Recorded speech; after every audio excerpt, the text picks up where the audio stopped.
И така, какво прави витамин D за нас?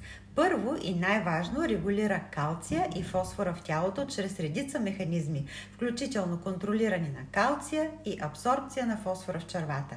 Тъй като костите ни се състоят до голяма степен от калций и фосфор, те са от решаващо значение за развитието на силни кости. Знаем, че витамин D участва в нашето кръвообращение, помагайки за понижаване на кръвното налягане и също така предотвратява тромбозата, която задържа кръвта да тече гладко, без ненужно съсирване.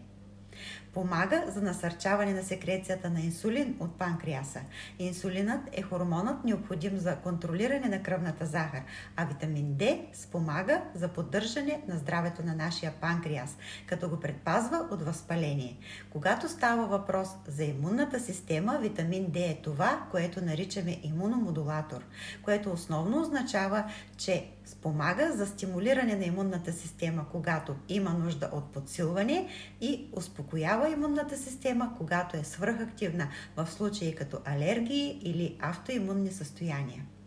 Очаквам те в програма Живей смело след 50, за да научиш как да се храниш и какви добавки да приемаш през средната възраст. В програмата е включен тест за хормонален баланс, тренировъчна програма, седмични менюта и двудневен детокс. Започваме на 19 октомври.